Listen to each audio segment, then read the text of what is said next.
Mm, this meat is so good. I wish I could send some home to my little sis. Raphael, what are you doing here? Oh, I was just enjoying some of this roast. Did you want a bite? No. I meant, what are you doing here? This isn't the dining hall. That's funny. Of course I know this isn't the dining hall. You know that, and yet you're stuffing your face here rather than where it's appropriate. You're not even seated. Is that the best way to eat? If you think so, let's sit down. You're missing the point.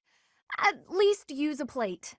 I don't have a plate with me, so there's nothing I can do about that now. But since when are you so proper, Ingrid? I'm not proper at all. You're just downright crude. Have you no respect for yourself and your journey to knighthood? Knights must work from a very young age to be upstanding in all facets. You are making a mockery of all that we stand for, you! Slow down. I can't do all this listening while I'm trying to eat. Disgusting. Now you've spilled gravy all over your shoes and your chin. You'd better wipe that up. Now you need everything to be neat and tidy? You're really particular. This has nothing to do with me. It's what's expected of a knight. Wait. All I have to do is be neat and tidy, and I can become a knight? Forget all that studying, then. I'm just gonna work on being the neatest and tidiest one here. Wait, that is not what I said. Oh, really? You're probably right. I shouldn't bother with the neat and tidy stuff. You are impossible. Huh? Is that Ingrid? I'd better get out of here before she scolds me again. Actually, she looks kind of sad. Maybe I shouldn't run away. Hey! Ingrid! Why do you look so sad? Are you hungry or something? Oh, it's you. No, I'm not hungry. You're not hungry, but you're sad anyway? I don't get it. Are you sick? No. Then are you sure you're not hungry? I just told you that wasn't it. It's nothing you can help with anyway. Well, sometimes you gotta talk it out. That's what my grandpa says. Yeah, I guess that's helpful sometimes. Are you willing to listen then? Of course! Please, go ahead. I've just received yet another letter from my father regarding a marriage arrangement with a noble family. I see. I am the only person in House Galatea capable of carrying on our family line, of passing on a crest. Ah, I see. I've long understood that it would be expected of me to marry, of course. I see. Raphael, are you even listening? I'm right there with you, but... Did you hear that ominous sound? Was that thunder? Sorry, all that listening made me hungry. After hearing you out, I think you're probably just hungry too. And your troubles are sure to go away after a good meal. I really am not hungry. But I can't say no to good food. All right, let's just eat then. I can tell you about my struggles some other time, maybe. Eating? In the dining hall. You? What do you mean? The dining hall's where I do most of my eating. If only the old version of you could hear you say that. It seems to me you've taken more care with your appearance of late, too. For once, you aren't covered in gravy and oil from head to toe. I'm impressed. Of course not, Ingrid. A proper knight has to be neat and tidy. All right, what have you done with Raphael? It's all thanks to you. You said I had to clean up if I wanted to be a knight, so I started being more careful. Do you think I have what it takes now? You've certainly become more knightly than before. But there's plenty yet to do to become a proper knight. It's not as simple as eating where you're meant to and not being covered in gravy. Maybe I'd have a better chance if I just married you. What does that have to do with anything? You're real cultured, that's all. You already taught me to be neat and tidy. I figured you could teach me a lot more about being a proper knight if I always had you around. That would be quite the undertaking for me. Listen, Raphael, that's sweet of you. However, as I've said before, I've no intention to marry. Let's cast aside this talk of marriage, and instead embolden one another to be the best knights we can be. You're right. Probably a better idea to just embolden each other instead. As long as I still get your help with becoming a proper knight. While you're working to be more proper, I'll be working to strengthen myself, that I might become a greater knight than you. Huh. I don't know about that. I'm pretty tough. But I guess if anyone could beat me, it'd probably be you, Ingrid. Guaranteed. Thank you, Raphael. That means a lot to me. Is something troubling you, Ingrid? Oh, Sedith. You seem to have caught me when I thought nobody was around. Perhaps I can help, if you would like to share. I wouldn't want to bother you with my trivialities. I will not pry, of course. But if you keep it to yourself, no one will be able to help you. That's true. It's regarding my father. Count Galatea. I have met him once or twice. Well, you have likely heard that House Galatea's financial situation is precarious. Many regions of Fargus are harsh and infertile, but our lands are especially so. There were several years of fruitless harvests. It nearly ruined us. We could barely feed our troops. Then I was born bearing a crest, after generations bore none. Suddenly my family hung its future on me. My father had hopes that with my crest, I'd be married into a noble family, and that House Galatea's financial troubles would be a thing of the past. Ah, I see. And the other house would benefit from the addition of your crest-bearing blood. It seems to me you have suffered much for the misfortune of being born with a crest. I beg your pardon? I know crests are highly valued, but they are also a burden. My feelings are mixed. You truly think so? But you're so devoted to the goddess. I'm surprised to hear you say such a thing. Perhaps one day I will expound upon my opinion of crests in greater detail with you.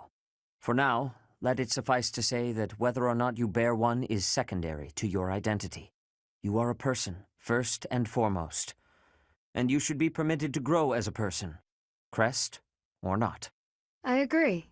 Thank you for listening. If you ever wish to discuss this again, consider me available whenever you please. Thank you so much. Ingrid, are you familiar with the story of the King of Liberation and the 10 elites of Fodlan? Of course. They were the heroes who struck down evil with the power of the sacred weapons, protecting our land and people. Their strength was passed down through the ages, manifesting itself in the crest some of us are born with. Yes, the 10 elites certainly possessed great power. But does that make them worthy of worship? I imagine you ask because they later fought amongst themselves, turning on one another, ravaging the land. Precisely. Initially, Nemesis and the 10 elites worked together to bring peace to Fodlan. But soon their ambitions got the best of them, and they clashed, using their sacred weapons on anyone they chose, strong and weak alike. What I mean to say is, possessing strength alone does not make one worthy of respect. Rather, one should be judged by how they choose to use that strength. Yes, I agree. If you follow that logic, then you will see it also applies to those who are born with crests. Now think of how your father wishes to wed you to another family's fortune on the basis of your crest. Yes? What of it? These are purely inherited qualities. Is it not foolish to judge a person's value by some inherited fortune? That is all a crest is, really. That's what I think too. Having a crest or not has no bearing on your worth as a person. I understand that Count Galatea believes he has the right to manage your affairs. I am certain he has his own share of problems, and I do not wish to meddle or lay blame. But if there is anything I should like to say to his daughter, it is this. How you live your life is up to you. Thank you for your counsel and wisdom, Sedith. I've been thinking a lot lately about what might happen after the war. I will take some time to reflect on what lies ahead. My future. Still contemplating, I see. Without so much as a word, you've read me through and through. Since last we spoke, I've been thinking a lot about my future. How I want to spend my life. It's a lot to think about, and I haven't entirely sorted out where I'm going. I think I need more time to grow. On the contrary, you have given this honest and sincere thought. I am quite impressed, actually. You're impressed with me? Worry about the future is not unique to youth. It is human nature. At the risk of being overbearing, might I offer you one more piece of advice? Of course. Have you considered what your life would be like had you not been born with a crest? Do you suppose that you would have been ordinary? Insignificant? I do not think so. Even without a crest, such a promising young lady as yourself would have a bright future ahead of her. Sedith, I am not typically inclined to flattery, so I hope you will take my words to heart. Have faith in yourself. If you trade that faith for a misplaced pride in your crest, I will have to reassess your character. I've no intention of doing such a thing. It will take me time and experience, but I will find my path and walk it proudly. I am glad to hear it, Ingrid. Sedith, do you have a moment? Certainly. Have you arrived at a decision about what you would like your future to be? I think so. I was hoping I might ask for your opinion on the subject. I am flattered. Please proceed. I want to serve as a knight and protect my homeland. I know this through and through. It has been my truth for as long as I can remember. However, I feel I should choose a path that would benefit my father. I was raised by him in a happy home, never wanting for anything, despite my family's meager finances. I owe it to him to choose a path he'd approve of. If that is the decision you have reached after such careful deliberation, then I have no objections. But may I ask you something? Please, go ahead. Have you actually had a conversation with your father about this? I have not. There hasn't been time to pay him a visit. He did permit me to join this war, but I was brash about my departure. I left forcibly. In that case, it is all the more important that you speak to him. Perhaps. My father is an obstinate man. At this point, I'm not sure he'd care to hear what I have to say. I do not know the man well, so perhaps it is not my place to judge. However, I do know what it's like to fret constantly over one's family. If he is as doting a father as you say, then he will want to know how you truly feel. I do not think he will refuse your wishes if you share them with him honestly. Of course, if your decision remains the same after speaking with him, then so be it. Sedith, thank you. You're right. I should talk to him. I've spent so much time thinking about how stubborn he is, that I've neglected to acknowledge my own part in all this. Rather than blaming him, I need to recognize how stubborn I myself have been. Maybe if I open up and allow for vulnerability, he will too. That is the way. Hold your head up high and stride forward into the unknown. I will, and I will keep your words close to my heart. Thank you for everything, Sedith. That was quite a sigh. What's wrong, Ingrid? Tell me, Sylvain, what am I to you? You're my friend. One of my oldest, in fact. An old friend, is it? Then why must I clean up the casualties left behind by your skirt chasing? Nobody asked you to do that. Heck, I thought you enjoyed it. Besides, you're real good at it. I'm excited to continue working with you. Do you mean to imply you have no intention of acting a bit more respectably? Please don't yell like that. Everybody's staring at us. When you were 8, you came on to my sweet, sweet granny. My granny! Come on. I was 8 and she was That was a long time ago. Sylvain hit on Ingrid's grandmother? Wow. People can hear you. Please be quiet. When you were 10, we went to that harvest festival, and you started making eyes at a scarecrow. A scarecrow? Wait a second. That was just an accident. A tragic, tragic accident. When you were 15, you sought, relentlessly might I add, to involve yourself with Lord Gwendol's daughter. Who do you suppose made peace with the furious lord despite having nothing to do with it? Me. Me, always for you. Every time. What a jerk. You know what? This conversation is over. I'm done. My point is that this has to end. Not later, but now. Fine. I promise I'll try to change. Are you happy now? That's a heavy sigh. Again. Yeah? That's the sigh of exhaustion after spending the past month apologizing for your behavior to, well, everyone. Apologizing? I've been pretty darn restrained lately. If by restrained you mean falling all over yourself to garner the attention of every passing female, then yes, you've been quite restrained. Mark my words. The more you hurt people, the more weighty the repercussions will be.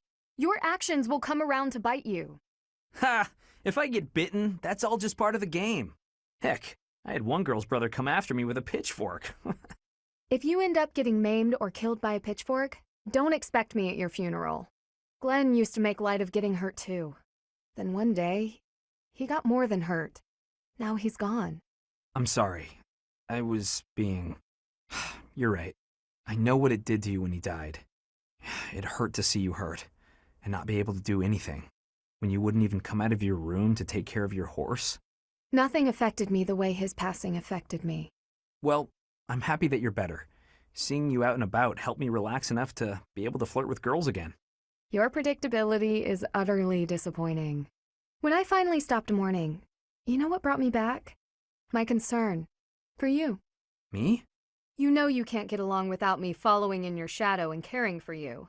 You flirt with anything that has a pulse, offend people left and right, and constantly cause commotions. Huh. The truth really does hurt. Please, Sylvain, consider your actions before you carry them out. And stop acting so nonchalant about getting hurt or killed. Promise me that. Okay, I promise. Training on your own? You really do work hard. I hate to break it to you, Sylvain, but there's nobody here for you to flirt with. So there's not much reason to hang around. You're here, aren't you? How ridiculous. Almost as ridiculous as your face. You'd really say something like that to a handsome guy like me? I'm crushed. Joking aside, may I join you? I only came out here so I could train too. Sure, just don't get in my way. I've been thinking about it, and I really depend on you. Maybe that's weird since I'm older than you, but still. Hitting on me? Again? Have some dignity, would you? No, I'm being honest. I thought you'd listen. Hey, I'd like it if you didn't get too far away from me on the battlefield, okay? Just stay where I can see you. I'll stay as long as I can. You're useless without me, after all. What? No, I'm saying if there's one thing I can do on the battlefield, it's keep you safe. Whatever helps you feel better. Stay and protect me, then. I couldn't bear it if you went off and died on me while I wasn't around. I'm pretty sure that's my line. It's getting late. We'd better head out. You're right. I'm exhausted anyway. You haven't been practicing enough. All that time you waste chasing after women would be better spent training. I'll train with you anytime, so just... What's that strange look for? Well, you're going to think I'm being a jerk or hitting on you or whatever. When we're side by side like this, training, I feel, I don't know, oddly at ease. I know what you mean. It's probably because we've been friends for so long. That must be it. Let's never change. Friends forever? Absolutely. No matter what happens, we'll always be friends, Sylvain. Hey, Ingrid, how are you? I mean, what are you? Are you, off to train again? No, I'm headed to town to buy supplies, but I'll be training after that, naturally. Why? Oh, I just thought you looked serious as ever. I guess that part of you hasn't changed. Of course it hasn't. I am as I ever was. Yeah, no, I mean, I guess you're right. You're being weird. Have you always been this weird and I just never noticed? No, I'm pretty sure. I don't think so. By the by, have you, fallen for anybody recently? Don't be ridiculous. What are you even bumbling on about? Well, everyone's been talking about how you got really, pretty. Just, all of a sudden. Oh, you must be referring to the makeup. It's not a big deal or anything, just experimenting. I'm still learning. Did I mess something up? Huh? No, I think it looks good. You did surprisingly well. I mean, considering that it's you. Very funny. But I must say, I'm a bit surprised. It's unlike you to stumble over yourself this much. What? No, I'm not. I'm just, curious about why. All of a sudden. Why what? Why I'm wearing makeup? I'm still guessing it's for a guy. If I had to try and guess what sort of guy, I suppose I'd say... Felix? No, wait. I'm forgetting the royal line. Dimitri would be a way better catch. Wow, way to make assumptions. Is it one of the knights? If it's not them... Wait. Could it be me? Don't make me hurt you. No need for violence. It was just a joke. I mean... It's not a joke that you're beautiful, but I wasn't trying to hit on you or anything. Promise. Beautiful, huh? Yes, it's decided. This meat is the best meat. Although the other inn has pretty great offerings as well. Ah, if it isn't Ingrid. What are you up to in a place like this? Yuri, I could ask you the same. I'm just out to send a little money to my family. Gotta help however I can, you know? Oh, that's very nice of you. Forgive my tone earlier. You truly set a noble example. Right. Anyhow, looked like I interrupted you. You nearly choked on that wad of meat you were gnawing on. Right. That is true, I suppose. You know,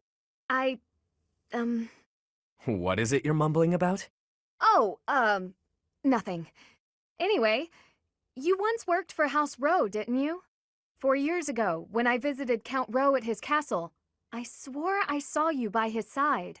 Quite the sharp memory you have. You aren't mistaken. I was staying there then, yes. I had been adopted by the Count. Oh? Come to think of it, I thought I'd heard something like that. That the Count had adopted a distant relative of his, a young man whose future was both bright and promising. So, that was you? Yep.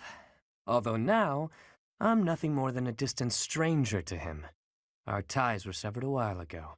He helped me out by getting me into the academy. It wasn't long after that that we started having all sorts of disagreements. What the hell were you doing visiting House Row anyhow? Yes, that. How to put it? It was to help clean up after a friend. Ah, you speak of Sylvain.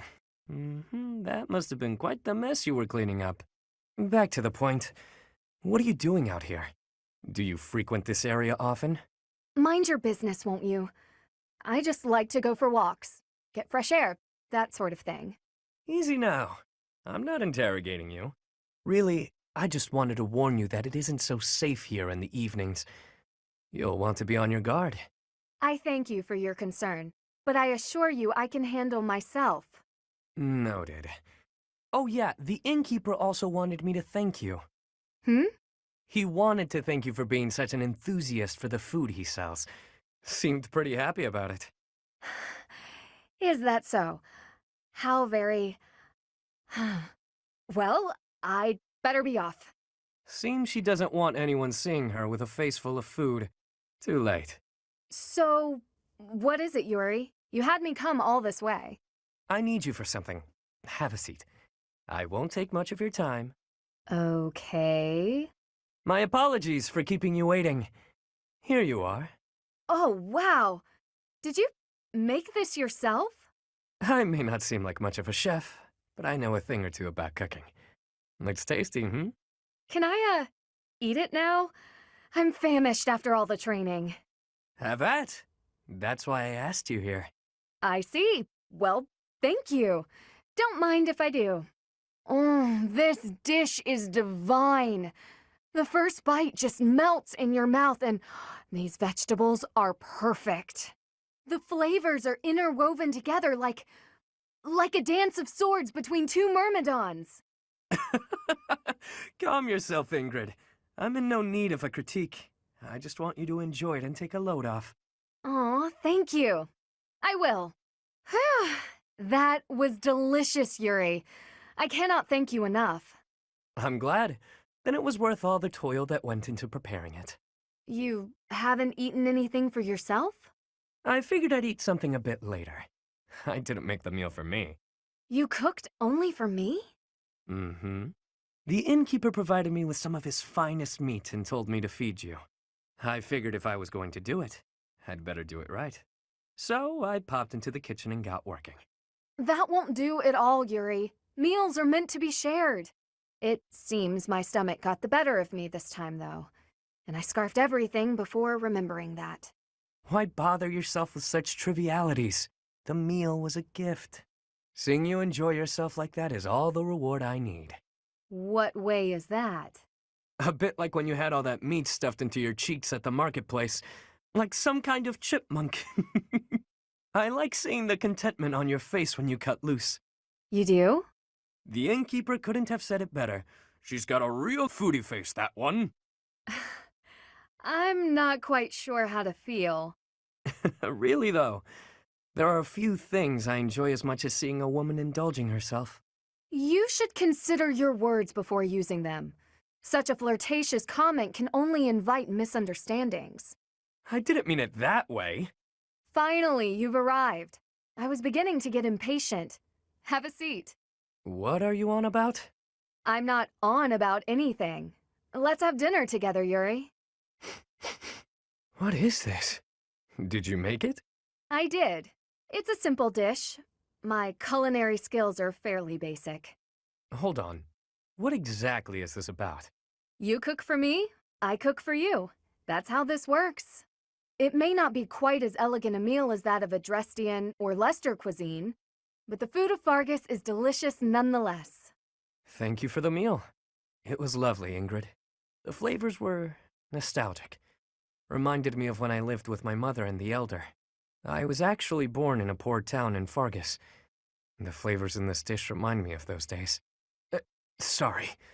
I didn't mean to compare a meal made by nobility with the meager food I grew up eating. No offense taken. To tell the truth, although my house is a noble one, it's also lacking in money. Our territory was struck by famine, and we ate whatever the land gave us, which wasn't much. We took what we could, just like everyone. I see. Well, I must say that your cooking is quite to my taste. Any meal made with so much thought and care is bound to be delicious. Why, thank you. High praise indeed, from someone who knows their way around a kitchen. To survive in this world means to sharpen many skills, whether it's cooking or anything else, really. Although I've got to say, I do enjoy cooking. And if my meals can bring a smile to someone's face, all the better. Celebrating victories with friends, sitting around a table with loved ones, watching someone enjoy the meal I made them. Few things bring me more joy. Have you ever considered giving up being the Lord of the Underworld and becoming a chef instead? A chef, huh? You know, that doesn't sound half bad. If you ever do, I'd come to your restaurant and eat whatever you'd whipped up every day. I'd like that very much. I'd work extra hard so I could see that lovely smile of yours. You are just too much. I can hardly maintain my composure around you. Did I say something wrong? Not at all, Yuri. Not at all. I never imagined I'd see you again. Indeed. Emil, I've missed you so much. How long has it been since we last spoke? Since you left House Bartels, I was 8. And just look at you now, all grown up. I notice that you still indulge in sweets. It makes me happy to see that you're still the same in some ways. It has been some time since I've tasted such a thing. Well, of course. That's because this is a recipe only Mother and I know of. Oh no, you've gotten crumbs all over your face. Sit still while I wipe them off. Stop it. Oh, come on. Allow me to be your big sis. It won't hurt you to indulge me.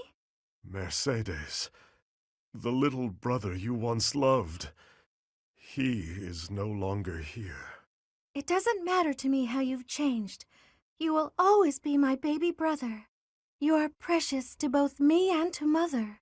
Mother is well, I assume. She is very well. You should send her a letter. She'd be so thrilled. I suppose. Mother has always borne a deep regret over what happened. We should have brought you with us. We never intended to leave you alone with House Bartels. Perhaps not. But it was wise of Mother to have only taken you. As the heir, if she had taken me, Father would have searched relentlessly for us all. And, had he found us, I feel certain he'd have killed you both. Yes, that's what Mother said too. He'd have done exactly that. You know, I've heard about what happened. About killing the family of House Bartels. And? Are you afraid of me? Or do you despise me? Neither of those. That isn't why I bring this up. I understand your reasons, but it's a terrible thing to take a life. You understood that even then. I've been waiting a very long time to ask you, why did you do it? Why did you kill your father? Because I wanted to. I know you're avoiding my question. I can hear it in your voice. I won't ask any further if you don't want to tell me why. But just let me know if you ever feel ready to talk to me about it. Understood. The time may eventually come. Until then, I'll wait patiently. Hello, Emile. The War Council is about to begin. Come on. What's the matter? You're so pale. Have you been injured? Emile? Must slay more. What? There is no pleasure to be had in these halls. My thirst is unbearable. Perhaps bathing in your blood will help satiate me. Emile? Wait. You're not Emile. You're the Death Knight. You may look like him, but you are not him. He would never say such a thing. What care I for names? I care only to kill or be killed. I see. So you want to kill me? Then do as you must. It is within your rights. My rights? Mother and I must be the reason the Death Knight exists within you. A young boy left all alone in House Bartels without us? I can't imagine how lonely and terrible that must have been. To our half-siblings who bore no crests, we were nothing more than intruders. Their horrible words and violent actions were only bearable because the three of us supported one another through it. All alone in a place like that, it's little wonder that you broke down as you have. We should have rescued you. We should have offered ourselves to save you. Nonsense. However, we cannot turn back the hands of time. Atonement is all I have for you now. Ah, you don't understand anything. Emile? The day you left, 18 years ago, I told Mother to leave me there. What? But why did you do such a thing? I wanted to protect you. I am glad that we are reunited. I am happy that you are alive. I am so sorry, my dear sister. Emile. You trust too much, allowing someone who has turned their blade on you to come near. Because there are two sides to you, you fear that I endanger myself? I am nothing more than a merciless killer, a demon whose only pleasure is found within death's shadow. Such a creature should not be allowed near you, dear sister. Just what are you implying, Emile? I have come to bid you farewell. Today, I will leave the monastery for good. If I stay, it is only a matter of time before I hurt you, just like I did those in House Bartels. You can't leave. But if it must be so, then answer me this before you depart. Why did you kill your father? On the day I took his life, Father had just discovered that you and Mother were hiding at a church in the kingdom. He was considering bringing both of you back home, but by then, Mother was past the age to bear children. And so, he proclaimed that he would take the only other female of the Lamine bloodline, that he would take you as his wife. What happened after that? I remember nothing of it. How I killed him, or what his final words were. You did it for me. To protect me. Regardless of reasons, a demon is a demon. I have said enough. Hold on! That isn't fair! Not fair? No! You can't just tell me all of that and then vanish forever. Please stay. At least until this horrible war meets its end. I want you around just a while longer. But all that I do results in harm to others. You saw it yourself. The demon that lives within bears his fangs indiscriminately. You know all of this, and still you wish for me to remain? Even if I am hurt, or worse yet, killed, if it is by your hand, then I will find peace. I am, and will always be, your big sister, Emile. Mercedes, I love you, Emile. That never changes. Understand? I understand. Then I will remain here a while longer. Until we see this war through, I will remain by your side. Hey, Lawrence, got a minute? Certainly. I trust you're well? Doing great. I found a load of old weapons. Just got done hauling them out of storage. Old weapons, you say? If there are any interesting swords in there, I would love to see them. They might only be good for training, but with a little care, who knows? Here, have some oil. And why exactly are you giving this to me? Like I said, they need a little care. With a bit of maintenance, some of these will really shine. Yes, I heard you. So why did you give me the oil? It's for polishing, Lawrence. Don't tell me you've never polished a weapon before. Well, that is hardly a task befitting someone of my station. If you had an exquisite blade, something of real historical significance to complement my noble heritage, that would be another matter. In that case, appraise while you polish. You're bound to find something good working through these. This seems as fine an occasion as any to air my grievances. I am a highborn noble. As such, it is my sworn duty to protect the common folk. I have no time for trivialities. What's more, you seem to be under the misapprehension that you can order me about. Please think carefully about how you speak to me. I'm not ordering you around, and I'm not talking to you as a noble either. I'm asking you to help me with this, as a friend. I am your friend, but I am also a noble. Those two qualities are not mutually exclusive. Oh, good. Let's get to it then, buddy. Hello, Leonie. Busy as usual, I see. Yep, lots to do. Not like you fancy nobles. Hey, can't you see all this stuff I'm carrying? Come on, move over already. Alas, I cannot comply with your request. Can't even ask a noble to take a step to the side, huh? That's a joke, right? You're kidding. You've injured your foot. I could tell immediately by the way you are favoring it. What?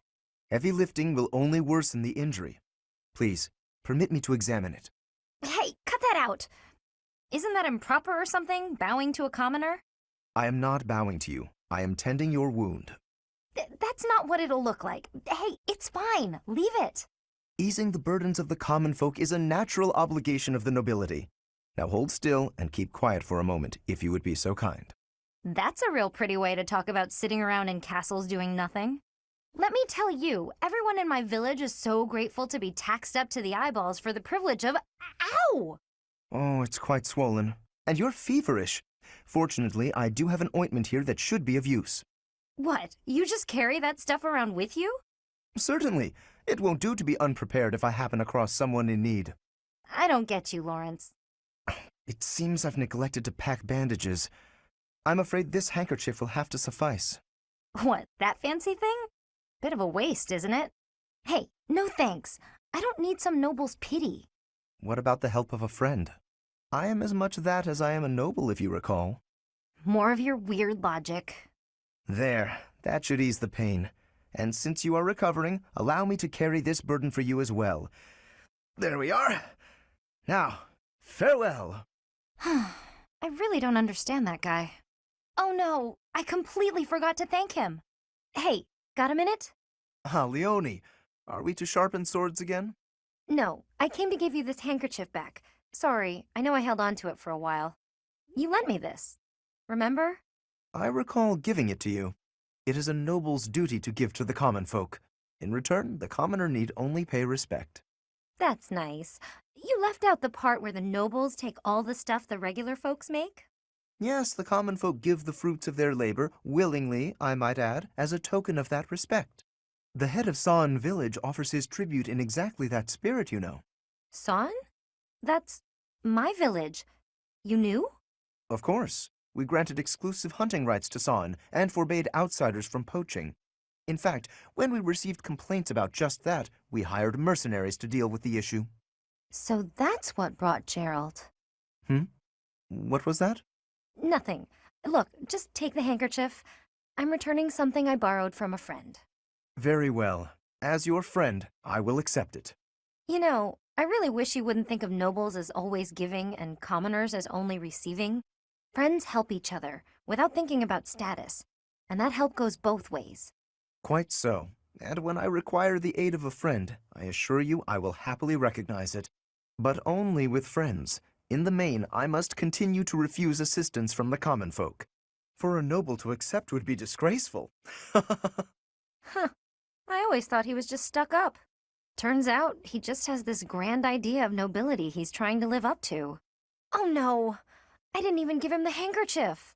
It's only a scratch, Leonie. I'm all right. One mistake like that in battle and you're done. This is your weapon hand, isn't it? Let me stop the blood. Apologies for the trouble. No trouble. And no apologies. Thanks is what you say when a friend helps you out. Oh, darn.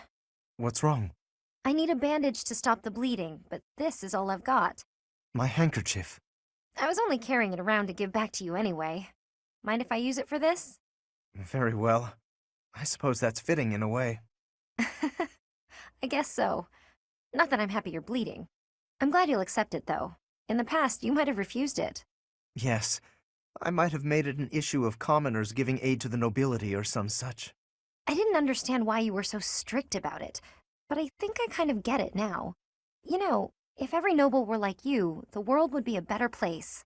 Perhaps, but you were right. Many great deeds are accomplished by friends working together, especially when those friends are as capable as you. Me? I hope this is not the first time I have told you this, Leonie, but you are an exceptional individual. By insisting on matters of status in dealing with you, I have done you a terrible disservice. For that, please accept my apology. Let us promise to look out for one another as friends from now on. No need for vows. That's how I've always seen it. You weren't wrong about nobles and commoners each having their own roles. But the important thing is we help each other. That is precisely what being friends with you has helped me to understand. In fact, I've begun somewhat to think of you as rather something more. Huh? Sorry, what did you say? I said, I hope we'll always give each other support.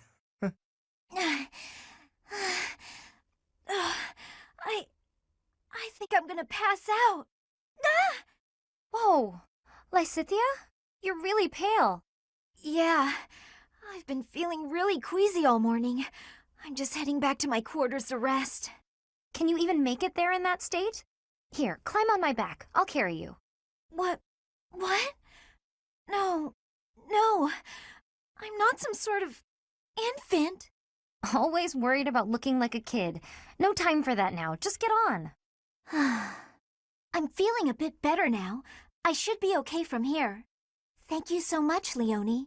I hope I wasn't too heavy. Was I? No, not at all. Actually made for a fun bit of training. Training? Yeah. Carrying someone around is good for the legs. You're just the right weight for it, too. I might ask you to help me train again sometime. Anything can be a kind of training with the right attitude, you know? Are you always thinking about training? Well, I can't devote all my time purely to training, so it's more efficient if I can train while I get other stuff done at the same time. Wouldn't that actually be rather inefficient? Huh? What do you mean? Well, for example, if you're training for endurance, it seems running would be a better approach. If you're only ever training by cramming it in with other tasks, you won't be getting the best results. I'm no expert on the subject, but even I can logic that one out. Come to think of it, you do always seem to stick to a pretty rigid schedule, don't you? I've noticed that you focus completely on whatever it is you've set out to do. Then you switch to something else and focus completely on that. You've noticed, have you? Now that I think about it, you may be right. Maybe that is the more efficient way to do things. Hey, you're really bright, Lysithea. Thanks so much for the helpful advice.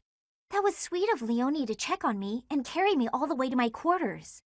And in the end, I just lectured her.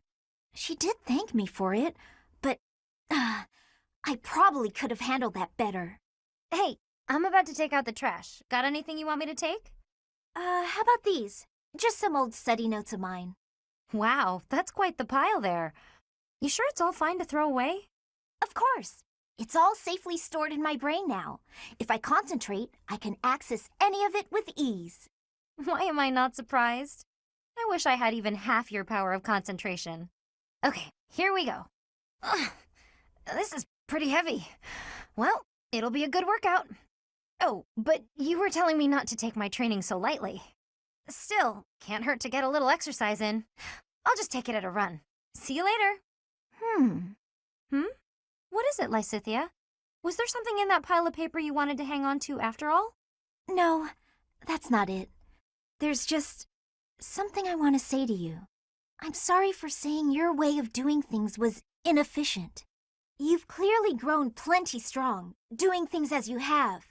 Not to mention, multitasking and training in that way surely presents interesting challenges. Well, sure. But if everyone has their own methods, then your methods aren't wrong either. All you did was share them with me, so there's no need for apologies. Still, it's probably beyond me to imitate your levels of focus and concentration. How do you even manage to throw yourself into only one thing like that? I haven't much choice. I can't waste even a single moment. I can understand that. I'm sort of the same way. I hate feeling like I'm not getting enough work done. Anyway, you should just do what works for you. You've got something you want to achieve, right? That's why you feel pressured to study so hard. Yes. Then focus on what matters to you. Leave the rest to people who have the time for it. And hey, if you need any heavy lifting done, you know where to go. The way I see it, it's all training. You know, Leonie, you're so kind, so strong. Whoa, what's with the compliments all of a sudden? I was just thinking what an incredible partner you'd make. Really, you've got all of the perfect qualities. What? I'm not simply saying that. I say what I mean, and I mean what I say. You're making me blush. What a strange way to compliment someone. Being kicked must have hurt, didn't it, Dorte? Do they think you won't gallop unless you're in pain? It must be difficult letting those brutes ride you. Hey, Marianne, what are you up to? Nothing. Really? I was sure I heard you talking to someone. By the way, are you free right now? Is there something you need? I was about to go buy towels and soap, but the girls saddled me with all these specific requests. They want it all to look cute or to smell a certain way, but all that's just nonsense to me. I've always made my own towels out of old scraps and soap from used cooking oil. I've never given it much thought beyond that. Oh. But I've noticed you've got some really nice things. So you have an eye for that stuff, right? Obviously, I'd give you all the credit, and I'm sure everyone would be really grateful for your help. No, I don't deserve that kind of praise. Really? I don't think that's true. Come on, you'll be doing me a big favor. My adoptive father tells me I shouldn't stray too far from the monastery. That's nonsense. You've got to get some fresh air now and again. I should stay. Besides, I wouldn't be much help. I don't think anyone would like whatever I pick out anyway. It would all go to waste. And I'm sure that having me around would just cause you misfortune, Leonie. Are you serious? I should stay here by myself. Now, hold on just a second. You'll cause me misfortune? What kind of backwards talk is that? If you really don't want me around, then at least come out and say it straight. I'm sorry for the unwelcome invitation. Don't worry, I won't make the same mistake again. Oh, hey, Marianne. Leonie? I thought greenhouse duty was mine today. What are you doing here? Oh, I'm sorry.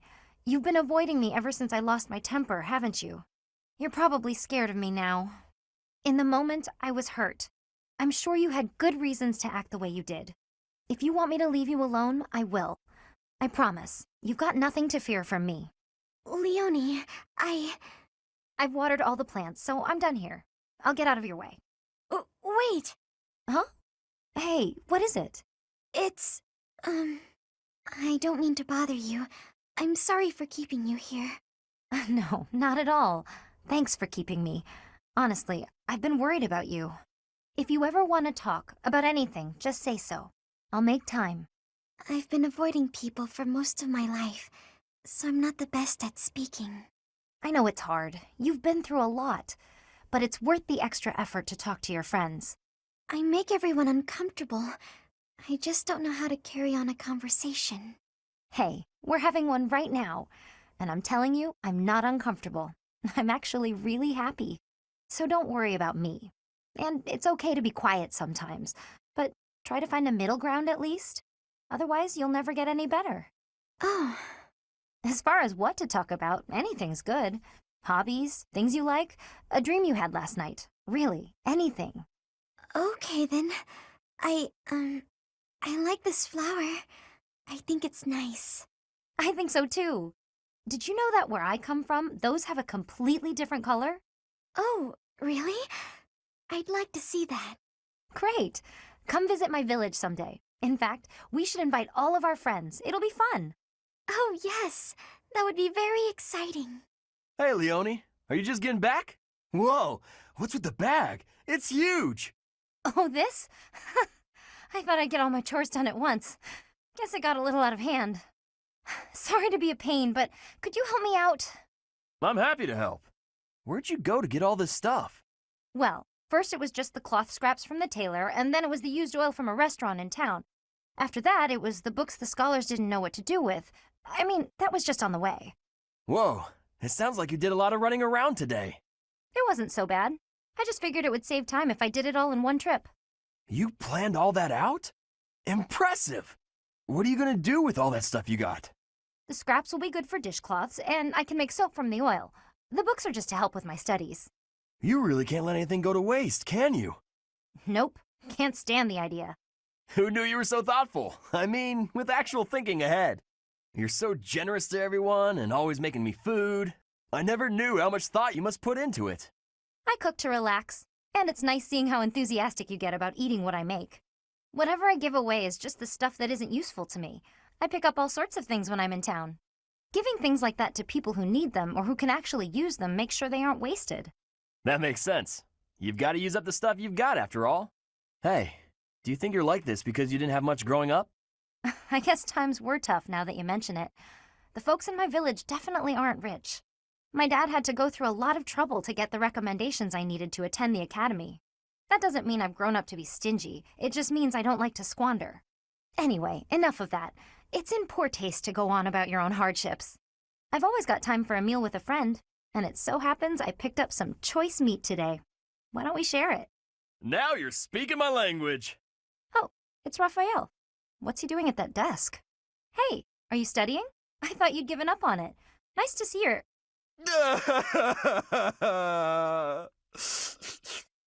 What the... Oh, Leone! What's wrong? Why are you crying? I just got a thank you letter from my little sister. Okay, maybe start from the beginning. My little sister lives with my grandpa now. She's had to deal with so much since I decided not to take over the family business. You might have to back up a bit more before this starts to make sense to me. Our parents were merchants, but they died in an accident. We had some money saved at first, but Grandpa isn't healthy enough to work, and I'm not smart enough to work a job that requires much thinking. That's really tough. Hard to make a fortune with just your strength, I'm sure. I had to sell all our valuables just to pay my way here so I could become a knight. Wow, that's a lot of pressure. My sister wants the best for me, but she's the smart one in the family. She's the one that should be here. When I ask if she needs anything, she always says she's fine. She doesn't want to ask me for anything, 'cause she knows I'm having such a hard time here. She sounds like a great kid. So, what did the letter say? It says she's happy and thankful for all the study materials I sent her. That's good, right? Wait, where did you find extras? I couldn't find any, so I just sent her mine. It's like you said, right? It's better to give them to someone who will use them instead of letting them go to waste.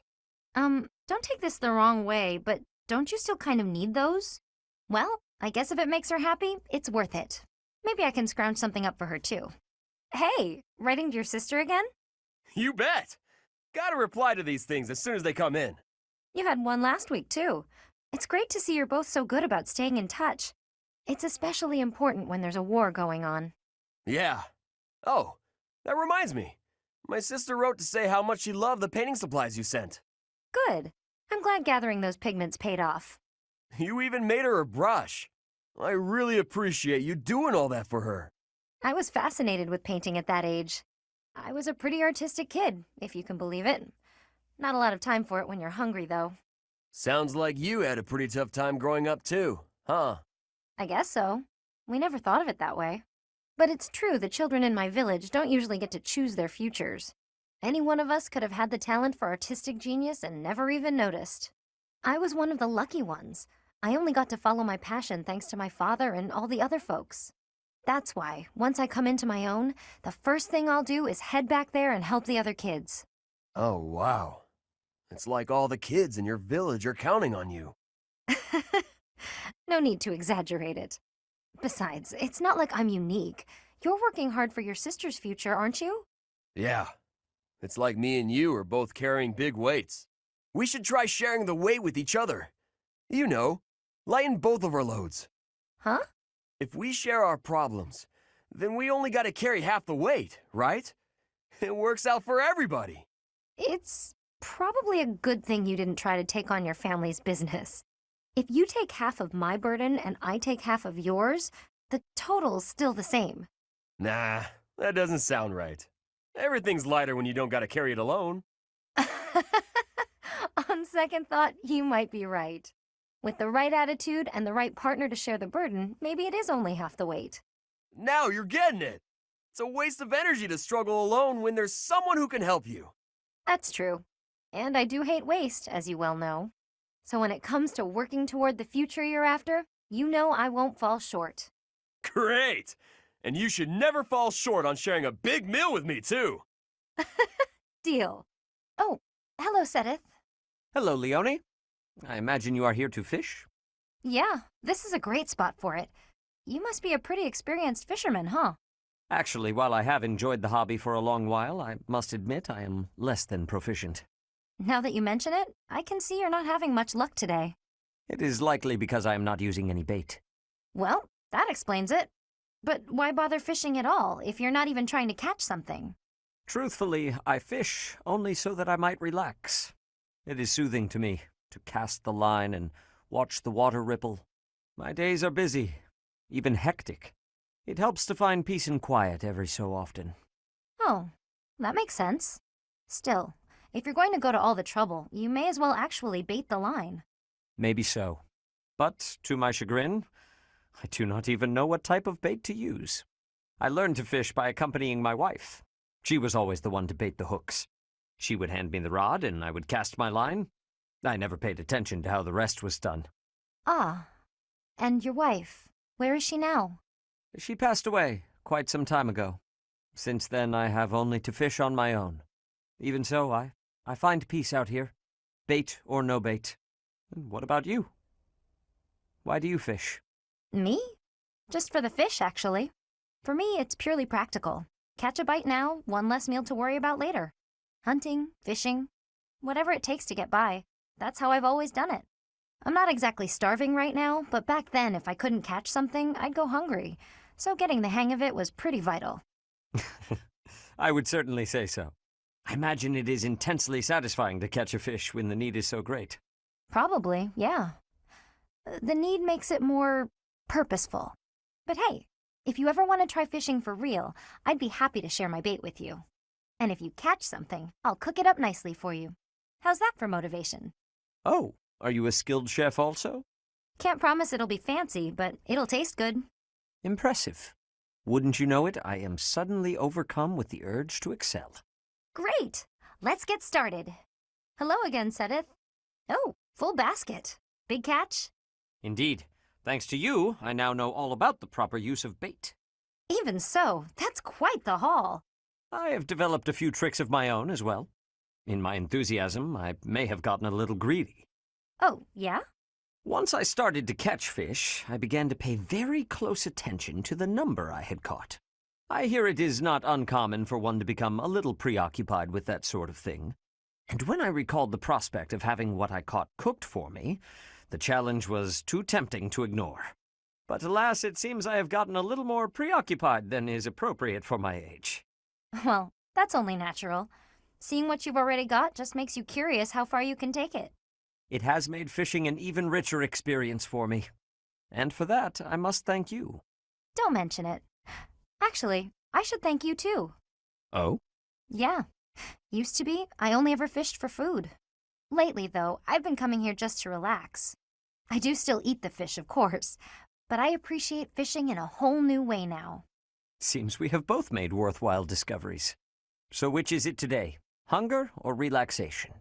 I'd only planned to take it easy, but seeing all you've caught has definitely made me hungry.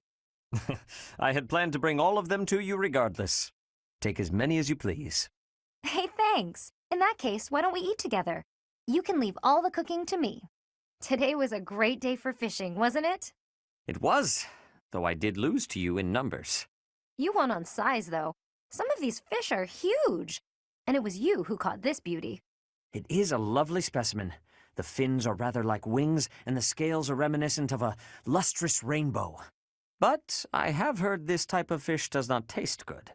It's a little bland, but it's not bad. You just need to fry it in oil to bring the flavor out. There are lots of little bones, too, so you need to be careful eating it. You truly are an expert, Leone. I would be delighted if you would cook for us again. Happily. You know, once this war's over, I'll be able to make even more elaborate dishes. I'm sure none of it will compare to your wife's cooking, though. Entirely different styles. I very much look forward to seeing what you come up with.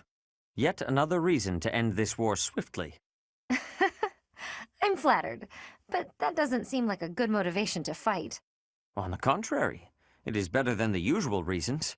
In the heat of battle, it is little details like a friend's cooking that I reach for to find my courage. I have to say, I didn't expect that from you. You're always so serious. But I really value our fishing time, too. With all the chaos, it's great to have a way to relax.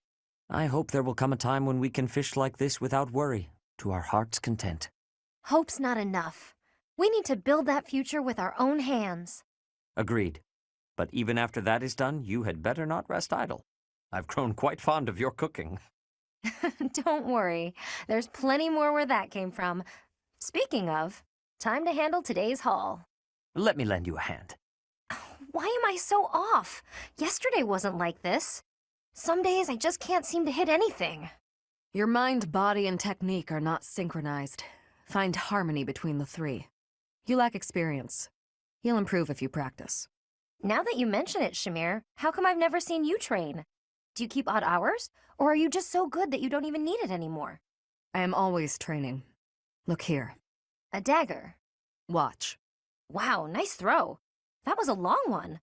But does throwing knives at pillars really count as shooting practice? Look closely. Is that a centipede? You pierced it clean in half. How did you even see that? I train everything. Eyes, speed, accuracy. Watch as the bird flies. Feel the wind. Recognize the distance between objects. Not all training requires a weapon. Integrate training into your daily routine. My daily routine, huh? Well, that's great advice. Thanks. I'll do my best. Very good. Just be cautious. I heard what you did. I'm disappointed, Leone. Hi, Shamir. What have you heard exactly? You aimed your bow at a group of students passing through the monastery. Was this your idiotic idea of training? I told you to be cautious. I'm sorry. Idiotic's a bit harsh, though, isn't it? What were you planning on doing after you took aim? Shooting passersby? Of course not. If you want to train, choose a target you can actually shoot. I know. Everyone was pretty mad. I really am sorry. Nobody's happy to have a bow pointed at them. My mentor used to do that kind of thing a lot. Mentor? Was that Gerald? I don't know much about him. Would he really do that? Would and did. Mostly when he was drunk, though. Not a good habit to emulate. From now on, only aim at bugs, like I showed you. But, I don't really like bugs.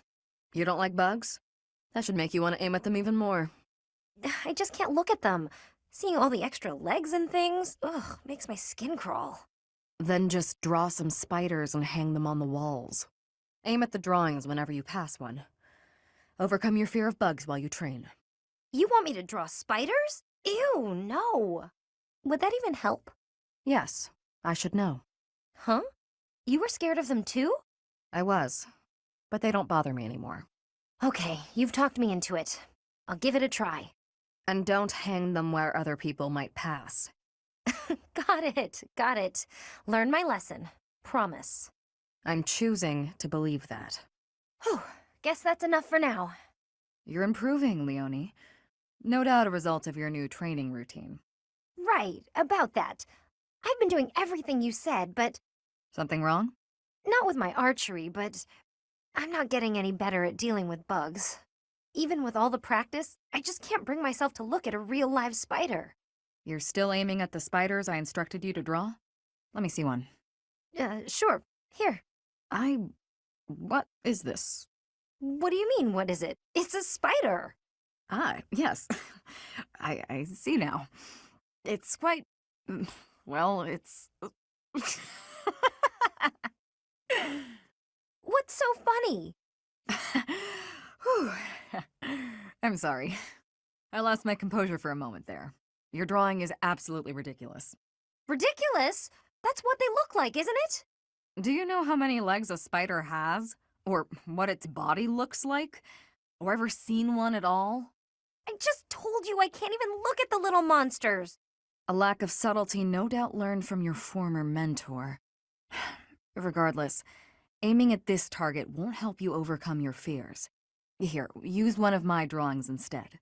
Consider it an apology for my outburst. Oh, why did you have to be so detailed? This much detail is necessary if you wish to identify your enemy's weak points. Oh, it's too much. I can't stand the sight of it. This is guaranteed to help overcome your fears and improve your archery in the process. So, archery's secondary now, is it? You want to be a peerless mercenary, right? You'll never accomplish that if you're afraid of something as innocuous as a bug. When you put it that way, I guess I'll have to. Okay, Shamir, you've talked me into it. First, I'll take out the drawings, and then I'll move on to the real thing. Excellent. I look forward to seeing fewer spiders around here. Well, hello there, gorgeous. You're looking lovely today. Join me on a stroll around town? Aw, is a sweet girl like you doing all this hard work by yourself? That's no good. Allow me to help. Hi. Oh, hey, Leonie. Sorry, but I'm kind of in a hurry right now. Hey! Get back here! Whoa, no need to yell. Do you need something? You chat up all the girls like that, don't you? What a terrible thing to say. I see a girl, I figure it would be rude just to pass her by without at least a wink, or a nice word. But you knew that, so I'm going to get going now. See you, Leonie. Wait, now hold on. How come it's not rude for you to just pass me by? Me? Pass who now? Look at me. I'm a girl, you know. Oh, I see. A girl. You're a girl. Huh. Sorry. I know it's true in theory, but it looks like my brain just didn't want to accept it. But you're correct. You are a beautiful girl in your own right. Yes, that is a statement with which I agree. I am ever so terribly sorry for being so rude, my lady. How can I ever make this up to you? Yeah, hang on, back up. Don't get the wrong idea. Seriously, I feel just dreadful about how I acted. This is the first time I've done anything like this. It's shocking that I'm capable of such low behavior. Even if you are a somewhat crude, spirited girl, that doesn't excuse my... What did you just call me? Right, of course. I'm sorry. I can't believe I was so thoughtless. Hey! Acting pitiful won't get you anywhere. I won't just forget about this, you know. Hey. Hey, Leonie. Hello, beautiful. What brings a sweet girl like you to a place like this? I just came to the greenhouse to look at flowers. What's with you? Nothing much. Nothing much. I was just thinking about how sunflowers don't deserve to be stuffed away in a greenhouse. They'd bloom better out in the open. Just like you. Could you cut the weird metaphors and just say what you want to say? Oh, wait. I get it. I'm not ladylike enough to fit in with all the pretty flowers. No, okay, that compliment backfired. Let me try a different angle. This is a joke, right? Tell me this is a joke. What have you got against sunflowers anyway? I think they're lovely myself. If you think I only care about delicate flowers raised in a greenhouse, you've got me all wrong. Statuesque sunflowers, blooming proud and tall in the open air, have a beauty all their own. Is that right? You better believe it. And the same goes for you. You have a beauty unlike any other. I look at you and I see sunflowers. Hmm? Look, can you just go back to normal? At this point, I feel like anything I say is just going to make you more angry. Why are you suddenly not capable of carrying on a normal conversation? My eyes have been opened to the charms of the beautiful flower blooming right beside me. It's a whole new day for my heart. You can quit messing with me at any time. I'm not. I'm absolutely serious. You really are as charming as any flower. I see that now. Would you stop? This is getting weird. Even sincerity doesn't work? What kind of flirting is going to satisfy you? You know what? I'm just going to leave you alone for now, so I can get a fresh start some other time. Right. Bye. Charming? Me, of all people. Like I'd actually believe that. Stupid. Aha, Lysithea. It's wrong to tease, yet I can hardly help myself. I know a secret. Your secret, in fact. I think you mean a baseless rumor. Why are you wasting your time? And mine, for that matter.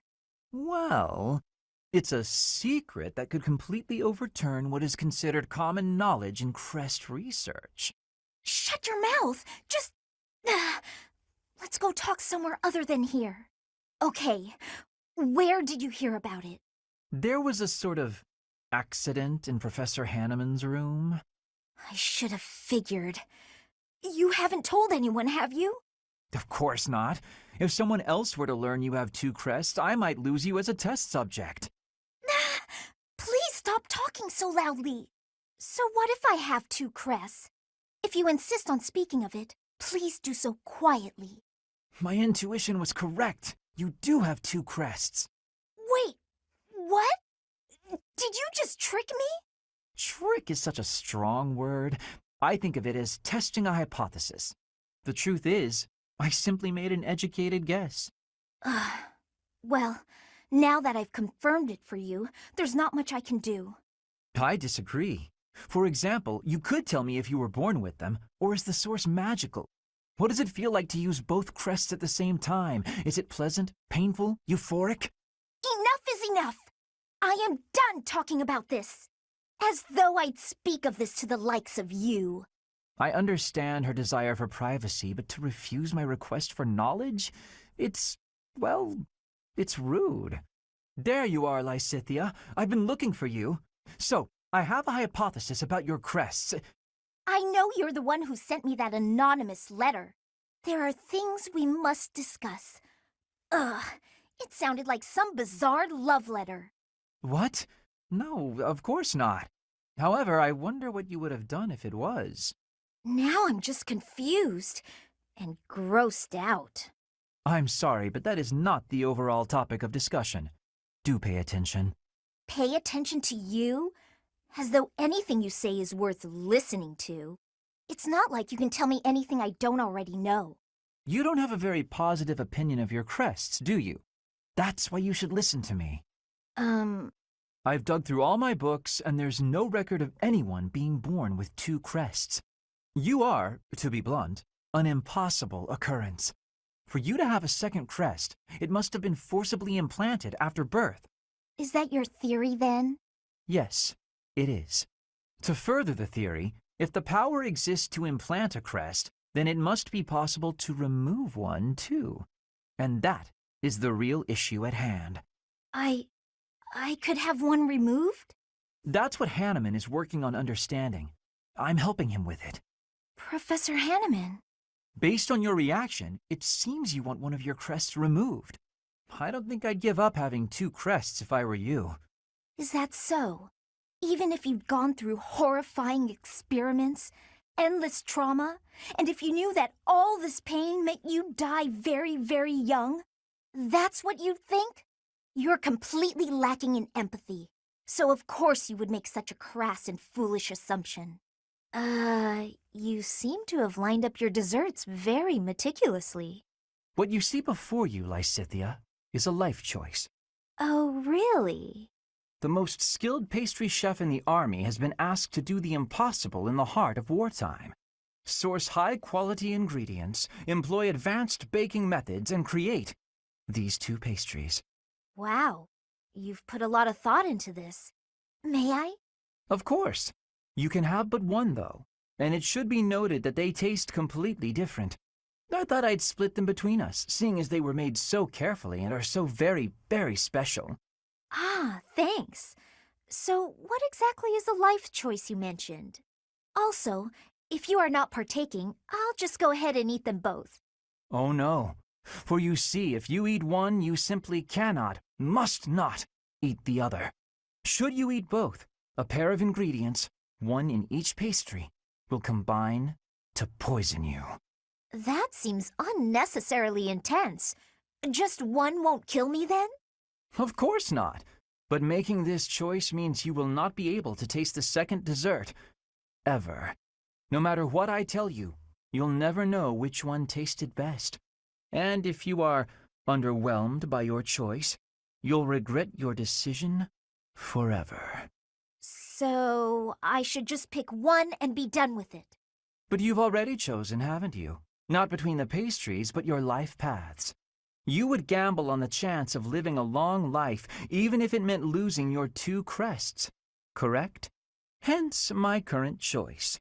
Wait, whose choice are we talking about now? A shortened lifespan doesn't necessarily mean a short life. Even with two crests, you might live a long time. And with you around, the study of crests will undoubtedly reach previously unimagined levels. On the other hand, getting rid of them could help someone that I care about.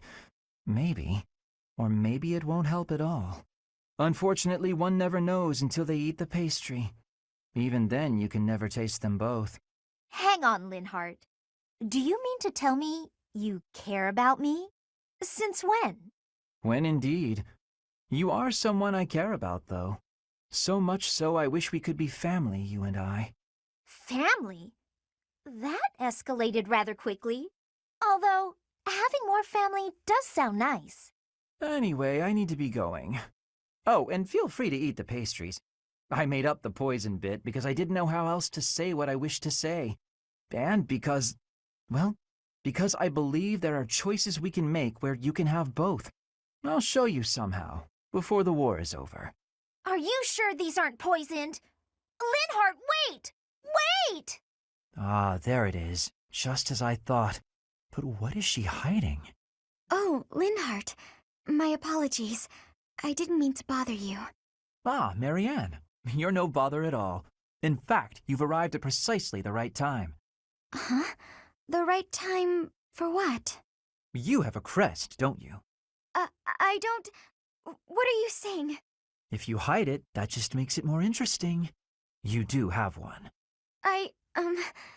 Please don't tell anyone. You can't tell anyone I have a crest. If people find out, then... What? Please, my adoptive father told me to keep it a secret. And I personally don't want it known. Who said I intended to tell anyone? Your secret is safe with me. I find it fascinating that you carry the crest of the erased hero. Please stop, don't say another word. No one should know about or even speak of my crest. Nothing good comes of it. It's even the reason my parents disappeared. This crest only brings bad luck to anyone who comes near me. Even you, Linhart, you have to stay away. Bad luck generated by the crest? Now that would be a discovery well worth making.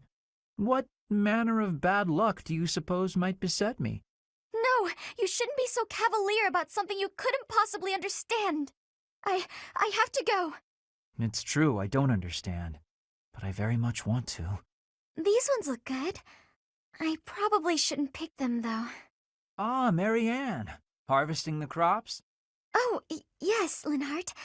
I found which vegetables are ripe and ready, but would you mind picking them for me? See, you've mistaken me for someone who sticks his hands in the dirt. I'm just afraid that if I touch them, well... Oh, I see. You're afraid everyone who eats them will suffer bad luck. Yes, it's true. I wouldn't want anyone else to suffer because of me. Marianne, that's simply not the way the world works. You see, Oh, forget it. Tell me which ones to pick. Thank you so much, Linhart. Happy to help, but I'm beat. You'll have to carry them yourself, so take them straight in, okay? Okay. Oh, actually, before I go, do you mind if I ask you a question? I've been thinking, isn't it more the case your crest brings happiness rather than bad luck? Happiness? I don't understand. Yes, happiness. Because your crest is so rare. It excites my mind, and, well, if not for your crest, we might never have met. And I feel that would be a tremendous loss. Backbreaking as it was, I enjoyed today. I'm quite happy right now, and it's due entirely to your crest. I suppose so when you put it that way, but It's a huge breakthrough to know that your crest causes happiness instead of bad luck. I'd love to study it thoroughly, but only if you'd agree. Really, I just want to find a way for your crest to bring you happiness too. I'm sorry, but I can't. I have to decline. I understand. May I ask one more thing, though? Could you please hand me one of those vegetables? I don't think that's a good idea, but if you insist. Thank you, Marianne. I think this looks like a very lucky vegetable. There you are, Marianne. I'd like a moment to talk. Oh, Linhart. I was just on my way to pray. All right. Afterwards. It's already getting late, though, if you'll excuse me. So then, you're done? Linhart, were you here this entire time? I was sleeping. Are you ready to talk now? I suppose. My apologies for keeping you waiting. I wasn't waiting. As I said, I was sleeping. I didn't want to disrupt your prayers. I see. So, what did you want to talk about? The results of my research. Your research? I intended to look into the power of your crest from the first moment I met you. I've been feeling quite happy of late, and I can conclude that it is due to your crest. Are you sure? That's... Or, more likely, I feel good because I've recently taken a bit of exercise. Oh. Although, keeping you from finding out I was researching you was plenty of exercise on its own. Listen, Marianne, I'll tell you one thing for certain. Your crest is not the source of anyone's bad luck. The research on your crest is lacking, but other crests have been studied quite a bit. I can find no proof that a crest can influence the lives of those who come in contact with its bearer. And frankly, transmitting bad luck via touch sounds like a crazy superstition, don't you agree? That may be true. By the way, eating the vegetables you gave me caused no ill effects. They were as delicious as ever. It may be another story if I drank your blood. Ugh, now I'm nauseous. Ugh, you're going to make us both sick. All right, sorry. As I said, it is my scholarly opinion that your crest does not cause bad luck. Thank you for your reassurance. It does make me feel a little better. It's probably just that you and the people around you have had some bad days. It happens. I'm going to watch over you from now on, and if either of us has bad luck, well, I'll look into whether it's just chance or if it's your crest. In fact, I'll dedicate my life to it. Your life? For me? Especially for you, Marianne. Don't make me spell it out. Petra, would you pause a moment? Yes? Are you wanting something? I was observing your spear work, and I wonder if you don't think your transitions are sloppy. The way you move your arm before a strong thrust hinders your movement and slows your spear on its way back. It leaves a rather large opening. Which arm? My left or right? I think the right... No, actually it's both. It's something about the way you move your elbows. I am not understanding. Can you show me, please? Demonstrate? No, I'd hate to get sweat all over my book. But I must correct this. Please. Or are you unable to do, and you can only teach? I am more of a theorist than a practitioner. I advise and you implement. Very simple. Then, please advise again. It's all quite simple. Sometimes you make a big stab downwards, right? Before that, you lift up. At that point, you sort of let the tension go and stop. It ruins the momentum of the stab. How can I be lifting up with no unnecessary moving? It's the arm movement that's extraneous. Calculate the locus of the spear and the elasticity of the muscles. Locus? Elasticity? Can you not just be showing me? Please. If you are showing me, I will learn it with quickness. I won't waste your time with such demonstrations. You're a smart one, Petra. You'll sort it out. Besides, I need to go now. I have a prior appointment to keep. Linhardt only likes talking. It is on myself to prevail. Linhardt, I have been waiting for much time. Please, watch me. Watch what, Petra? Whoa! Hey, careful with that spear! How did you find that? I did more training. Ah, you took my advice then. I will say the problematic maneuver seems improved at least. At least? It is still no good? The spear isn't really my area of expertise, but I've seen enough training to understand the mechanics. I believe I can use that understanding to further help you improve your spear work. My spear work. Right. As I said, when you lift up and stab down, the momentum is ruined. You're trying to swing like a giant. You're not a giant, so that's a problem. So allow the spear's own momentum to do more of the hard work for you. Spear momentum. The spear is heavy. When you lift it up high, loosen your grip a little. At the top of my swing, loosen my grip. And then the weight will carry it down? Precisely. When you put too much power into it, not only do you exhaust your grip, you tire yourself out. Got it?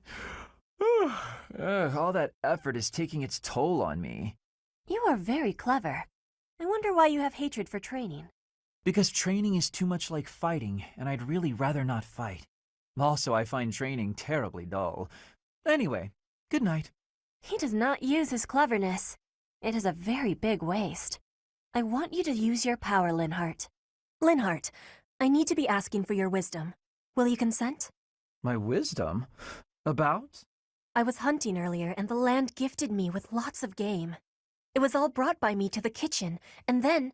You're not asking me for help with the butchery, are you? If so, stop right there. I despise the sight of blood. No, I am not asking that. All of that work and care is given right after the hunting. Giving gratitude, bleeding, skinning, all has been done to be making very nice fresh meat. That meat is sitting in the kitchen already. Oh, thank goodness. Then whatever do you need from me? I'm not much of a cook. I want to be smoking the meat, so we can be preserving it. There is a big quantity of it. But I am without enough firewood for the smoking. I am needing more than I was thinking I would. The darkness has fallen outside, so it will be difficult to be collecting it right now. Why not gather wood in the morning? Get some sleep now. This meat will not be waiting that long. It will be going to waste. Please, do you have any suggestion for what I can do? You have much wisdom for giving, so I am hoping you will be helping me. Okay, let me see. Easy to forage wood at this time of night. You know, there were a good number of desks and chairs in the ruined corner of the monastery. Some of the stuff there is salvageable, so none of it has been thrown away. There's definitely high-quality oak and beech out there. Both would be excellent for smoking meat. Is that factual? I was not knowing that. The wisdom you give is exceptional. Well, I wouldn't say that. As long as it's anything that looks broken beyond repair, no one should complain. I am giving you my gratitude, Linhardt. Now, let's be going. Pardon? You have all of the wisdom about choosing wood for smoking. I am wanting your assistance. But it's bedtime. Okay, fine. I can point out the choice smoking wood. Then I'll have to help haul it all back, won't I? It would give me great happiness. There's no one better than you for this task. Please stop with the praising. All right, fine, I'll help. I'm just that nice a guy. Linhardt, please accept my apology. You are not deserving of this punishment. I am the one who suggested it would be great firewood. I suppose it's only fair I get punished too. How was I supposed to know the Archbishop's favorite chair was stashed away under a pile of trash? My apologies, Petra. My idea turned out to be worthless. It was not worthless. It had great worth. You gave me great help so I could be smoking all of that meat. I give you all of my gratitude for that. Well, at least you'll have no worries about provisions. I just realized they didn't actually tell us when the punishment will be over. You can be leaving if you are wanting to. I will not be telling anyone. This is my responsibility to take. How are you so obedient and yet so passionate at the... Oh, look, Petra, the book you were searching for. The Complete Guide to Fodlan's Wildlife. I have so much happiness. You are full of amazement. Well, books are my field of expertise. Still, what a stroke of luck. Linhart, can I be asking you something? What's that? You are no longer saying I am bothering you. Instead, you are helping me with my requests. What is the reasoning? Why am I not bothering you now? Interesting observation. I wonder why that is. You always ask me so earnestly. You seem to throw your entire being into all that you do. I guess I rather like it, working as hard as you do. On occasion, that is. You are liking the hard work? Yes. You inspire me to be, well, something that is not normally me. If you are liking it, then I will keep working hard. With your wisdom, I can be working even harder than before. That means I will be needing your wisdom from now onward. With my strength and your wisdom, there is nothing we can't be doing. I think you may be right. Your strength and my wisdom, that sounds like a wonderful combination.